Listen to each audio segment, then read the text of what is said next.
mates and comrades in exile. Hath not old custom made this life more sweet than that of painted pomp? Are not these woods more free from peril than the envious court? Here feel we but the penalty of Adam, the seasons' differences, the icy fang and churlish chiding of the winter's wind, which when it bites and blows against my body, even till I shrink with cold, I smile and say, "'Tis no flattery. These are the counselors that feelingly persuade me what I am." Sweet are the uses of adversity, which, like the toad, ugly and venomous, wears yet a precious jewel in its head. This our life exempt from public haunt, vines, tongues and trees, books in the running brooks, sermons and stones, and good in everything.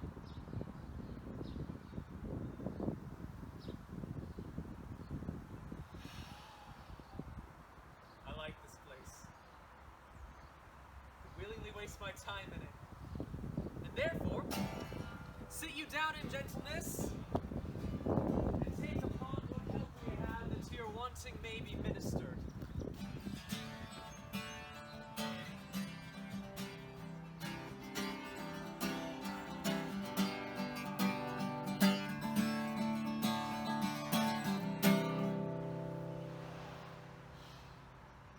Cease to persuade my loving Proteus.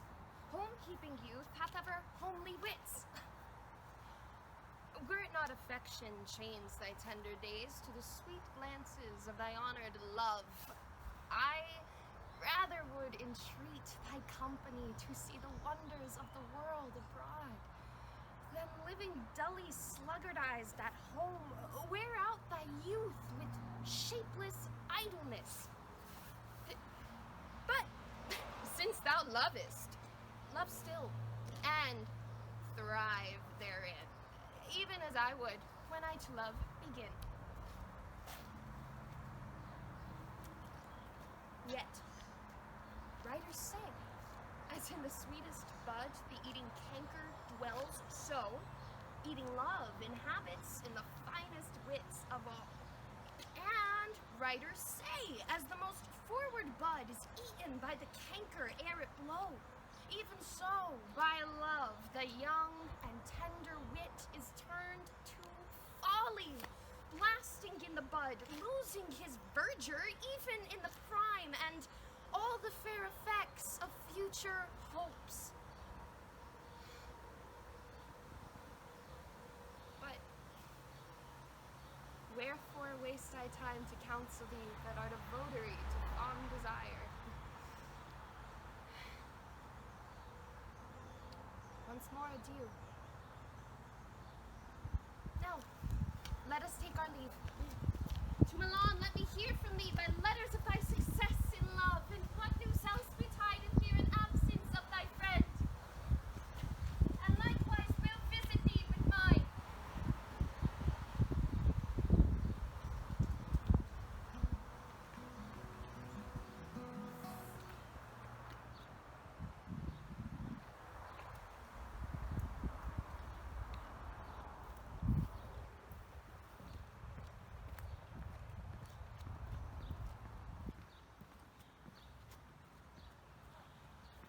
A fool! I met a fool in the forest. A motley fool. Oh, miserable world.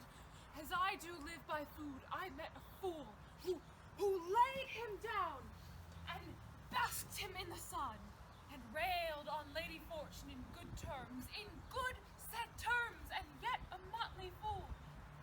Good morrow, fool, quoth I. No, sir, quoth he. Call me not fool till heaven hath sent me fortune. And then he drew a dial from his poke, and looking on it with lackluster eyes, says very wisely, "'Tis 10 o'clock. Thus we may see," quoth he, "how the world wags. 'Tis an hour ago since it were 9, and then 1 hour more 'twill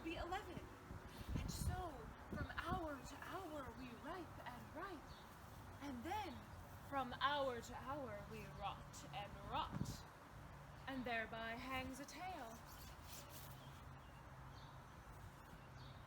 When I did hear the motley fool thus moral on the tide, my lungs began to crow like chanticleer that fools should be so deep contemplative. And I did laugh an hour sans intermission by his dial. A worthy fool. Oh, that I were a fool. I am ambitious for a motley coat.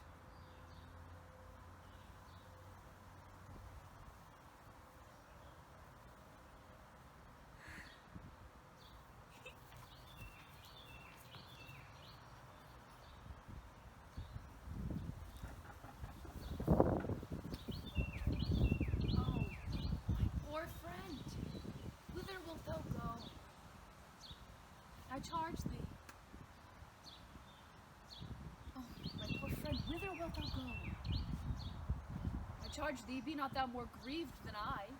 Prithee, be cheerful. Knowest thou not that the Duke hath banished me, his child? That he hath not. No.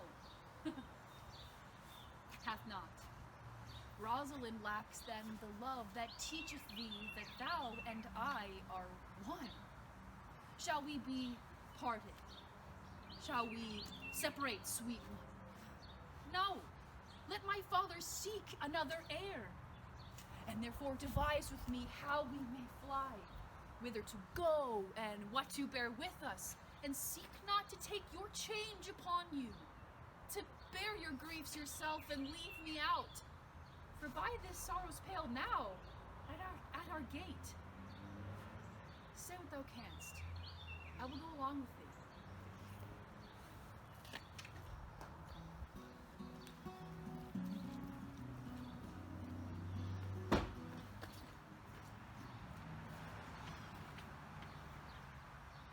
Unhappy that I am, I cannot heave my heart into my mouth. I love your majesty according to my bond. No more, no less. Good my lord, you have begot me, bred me, and loved me, and I return those duties as are right fit, obey you, love you, and most high honor you. Why have my sisters husbands if they say they love you all? Haply, when I shall wed that lord whose hand must take my plight, shall carry with him half my love, half my care and duty. Sure, I shall never marry like my sisters, to love my father all.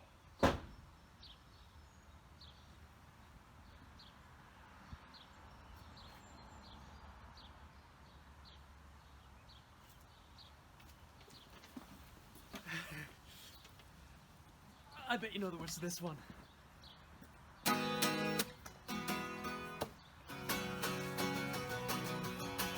I knew you were trouble when you walked in. So shame on me now. Threw me to places I've never been. Till you put me down. Oh, I knew you were trouble when you walked in. Shame on me now. Threw me to places I've never been. Now I'm lying on the cold hard ground. Oh, oh, oh, trouble, trouble, trouble. Oh, oh, trouble, trouble, trouble.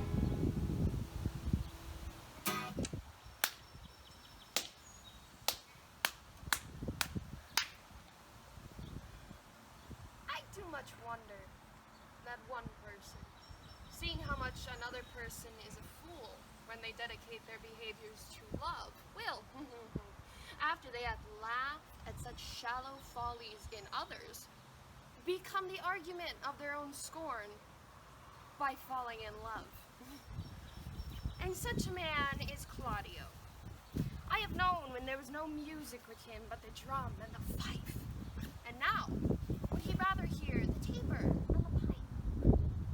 I have known when he would have walked 10 miles afoot to see a good armor. And now, will he lie 10 nights awake, carving the fashion of a new doublet? He was one to speak plain and to the purpose, like an honest man and a soldier. And now is he turned orthography. His words are a very fantastical banquet, just so many strange dishes. Ugh.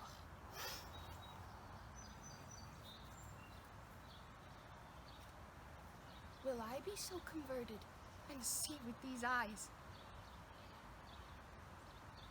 I cannot tell. I think not. I will not be sworn, but love may transform me to an oyster. But I'll take my oath on it. Till he hath made an oyster of me, he shall never make me such a fool. Come, come. One lover is fair, yet I am well. Another wise, yet I am well. Another virtuous, yet I am well. But till all graces be in one person shall not come in my grace. You, up.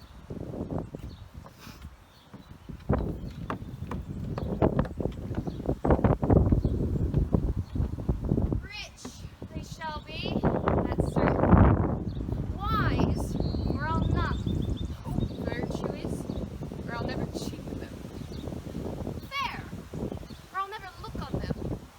Mild, or come not near me. Noble, or not I for an angel. Of good discourse, an excellent musician, and their hair shall be of what color it please God.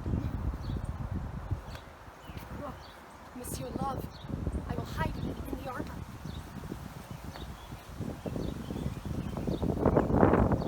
What soft, what light through yonder window breaks. It is the east. Juliet is the sun. Arise, fair sun, and kill the envious moon, who is sick and pale with grief that thou, her maid, art far more fair than she. Be not her maid, since she is envious. Her vesture ivory is sick and green, and none but fools do wear it. Cast it off. It is my lady. It is my love. Oh, that she knew that she were. See it. Just speaks and says it. What of it? I discourses of Leslie. I must not be told. 'Tis not to me she speaks. To the fairest stars in all the heavens having some business, do entreat her eyes to twinkle in their spheres till they return. What if eyes are there, and they in her head? The brightness of her cheek would shame those stars as daylight doth a lamp. And her eyes would through the airy region stream so bright that birds would sing and think it were not night. See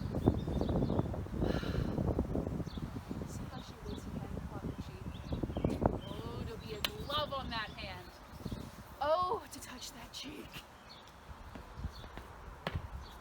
Come.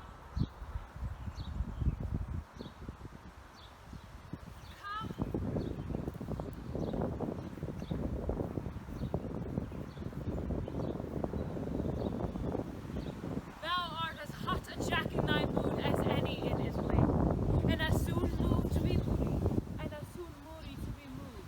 Nay, and there were two such, we should have one shortly, for one would kill the other.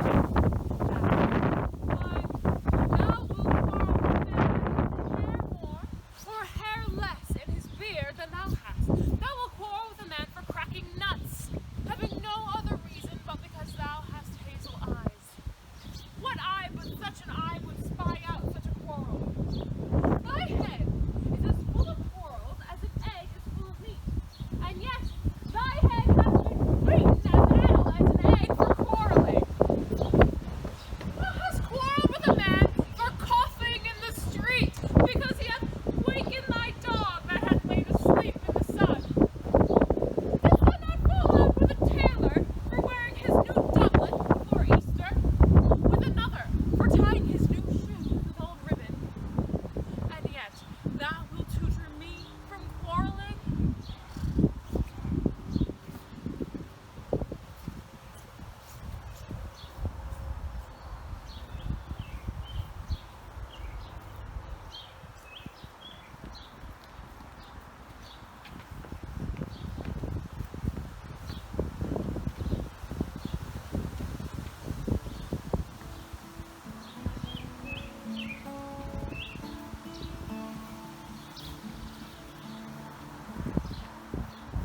sore as I do know thy outward favour. My man, he doth bestride the narrow world like a colossus. And we petty men walk under his huge legs and be about to find ourselves dishonourable graves. Men at sometimes are masters of their own fate. The fault, dear Brutus, is not in our stars, but in ourselves, that we are underlings.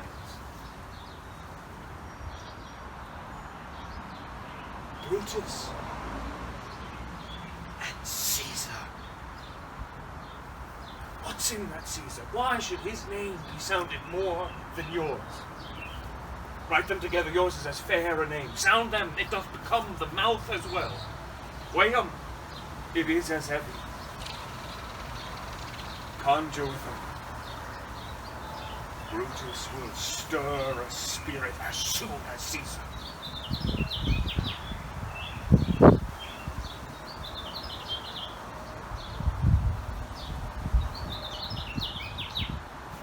Wait!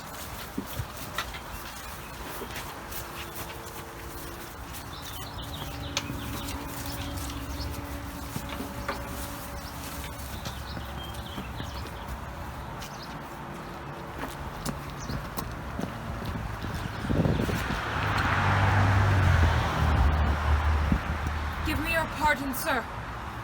I've done you wrong. Pardon it, as you are a gentleman. This presence knows, and you must needs have heard how I am punished with sore distraction. What I have done, that might your nature, honor, and exception roughly awake, I here proclaim was madness.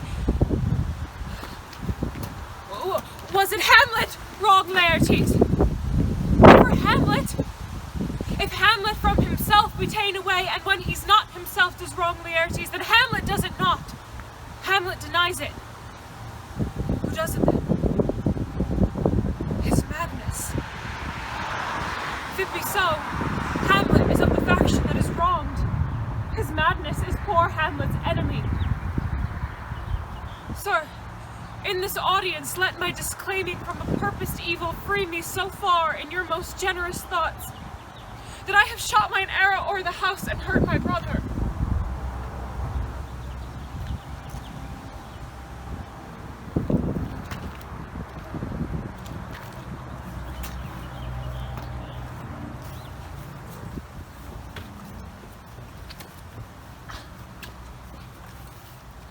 Take all my loves, my love. Yeah, take them all. What hadst thou then? More than thou hadst before. No love, my love, than that thou mayest true love call. All mine was thine before thou hadst this more. If for my love thou my love receivest, then I cannot blame thee for my love thou usest, but be blamed if thou by this self deceivest, by willful taste of what thyself refusest. I do forgive thy robbery, gentle thief, although thou steal thee all of my poverty. And yet, love knows it is a greater grief to bear love's known wrong than hate's known injury. Lascivious grace, in whom all ill well shows, kill me with spite, yet we must not be foes.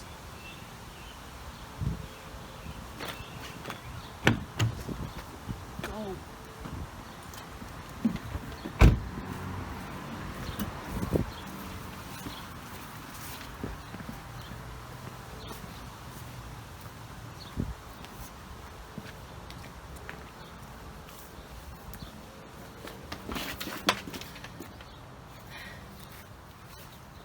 Hard to seem one, but I was one, my love. From the first glance that ever... Pardon me. If I confess much, you will play the tyrant.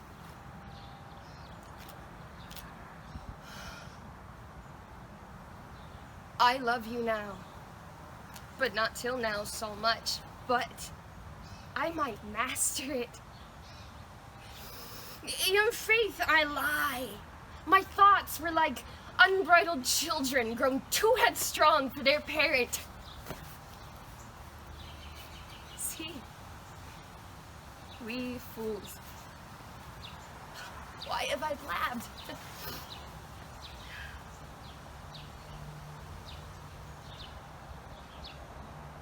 Who shall be true to us when we are so unsecret to ourselves? Sweet, bid me hold my tongue, for in this rapture I shall surely say the thing I shall repent.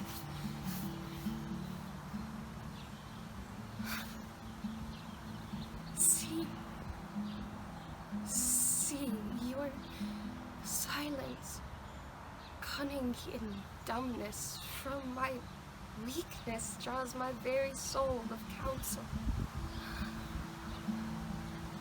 Stop my mouth.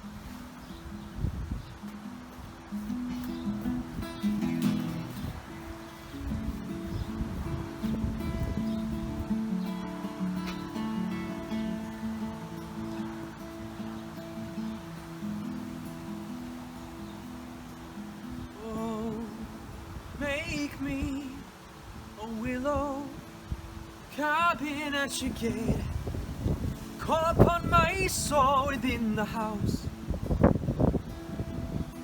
Right loyal cantons of content, love, and sing them loud in the dead of night when the darkness surrounds.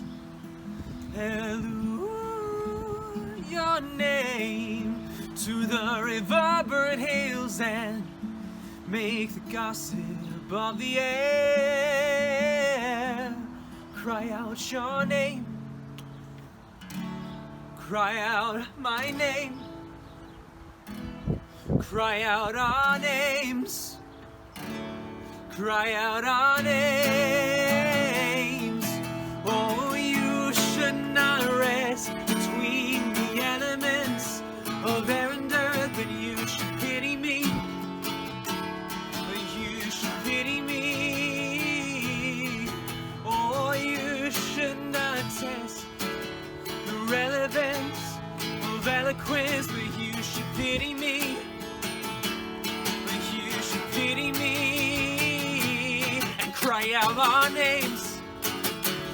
And cry out our names. And cry out our names. And cry out our names.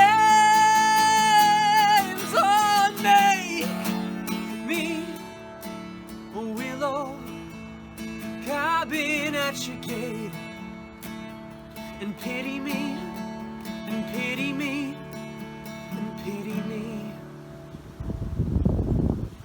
Friends, Romans, countrymen, lend me your ears. I come to bury Caesar, not to praise him. The evil that men do lives after them. The good is often tarred with their bones, so let it be with Caesar. Noble Brutus hath told you Caesar was ambitious. If it were so, it was a grievous fault, and grievously hath Caesar answered it. Here, leave of Brutus and the rest. Brutus is an honorable man. So are they all honorable men. Come I to speak in Caesar's funeral.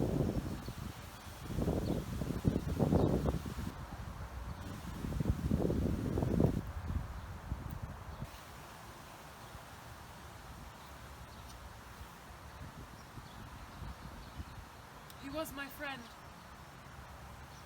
faithful and just to me. But Brutus says he was ambitious, and Brutus is an honorable man. He hath brought many captives home to Rome, whose ransoms did the general coffers fill. Did this in Caesar seem ambitious? Yet Brutus says he was ambitious, and Brutus is an honorable man. when that the poor hath cried, Caesar hath wept. Ambition should be made of sterner stuff. Yet Brutus says he was ambitious, and Brutus is an honorable man. You all did see that on the Lupercal I thrice presented him a kingly crown, which he did thrice refuse. Was this ambition? Yet Brutus says he was ambitious, and sure he is an honorable man. I speak not to disprove what Brutus spoke, but here I am to speak what I do know. You all did love him once, not without cause. What cause withholds you then to mourn for him? Judgment, thou art fled to brutish beasts, and men have lost their reason!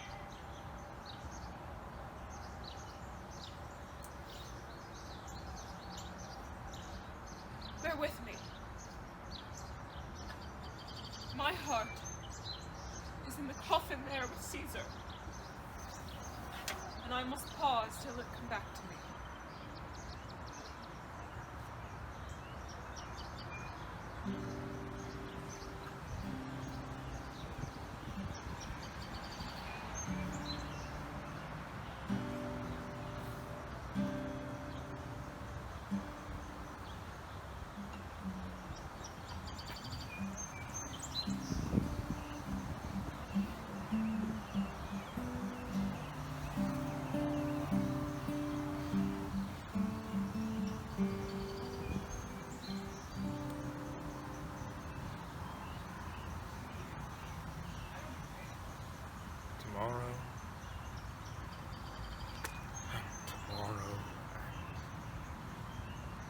Tomorrow creeps in this petty pace,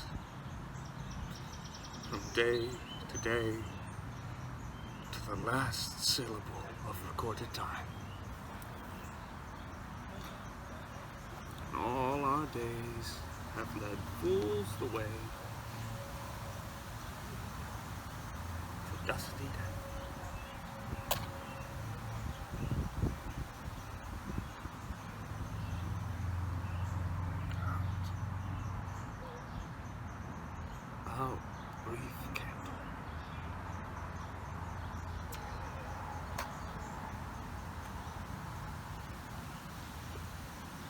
Life's but a walking shadow. A poor player who struts and frets his hour upon his stage and then is heard no more. It is a tale told by an idiot, full of sound and fury, signifying nothing.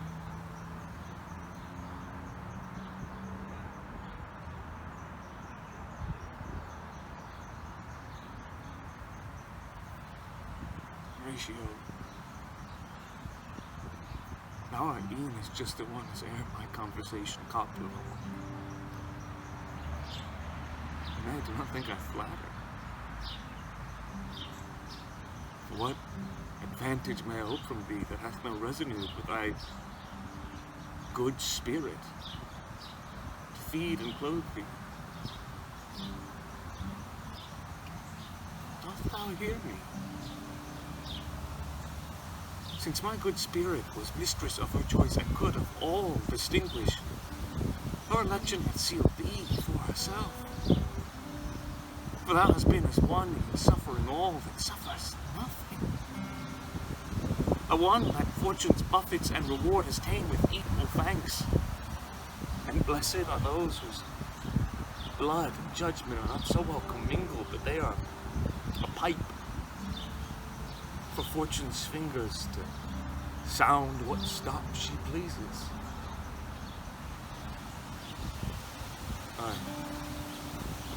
Give me that one that is not passion's slave, and I will wear him in my heart. In my heart of hearts, as I do you.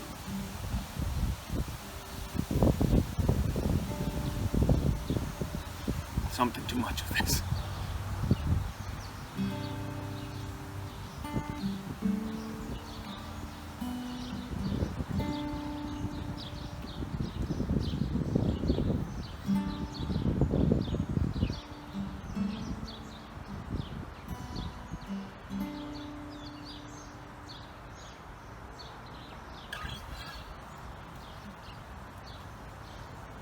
true it is that we have seen better days. And have with holy bell been knolled to church, sat at good folks' feasts, wiped your eyes of drops that sacred pity hath engendered.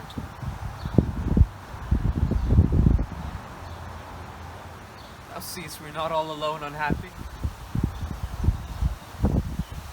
This wide and universal theatre presents more woeful pageants than the scene wherein we play in.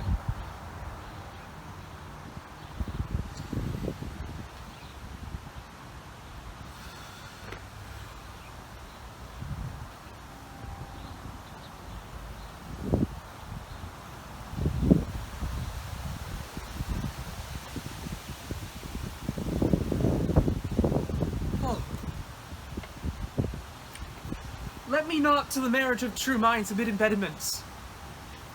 Love is not love which alters when it alteration finds, or bends with the remover to remove. No, it is an ever fixed mark that looks on tempests and is never shaken.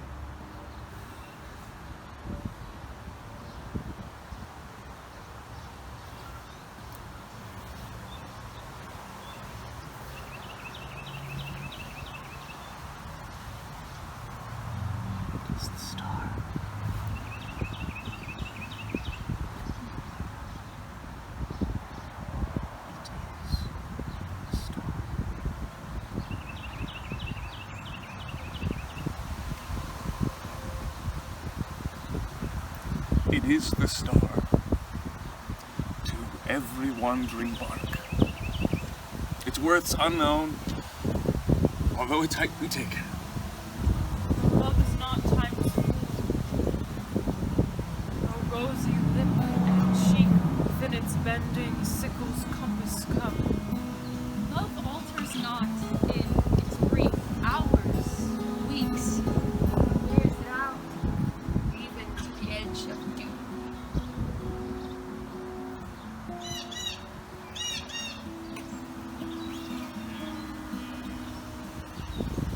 If this be error, only proved, I never writ, nor no one ever loved. You, I am enamored with you. And do hold you close. I follow you unto death. For I am lost without you.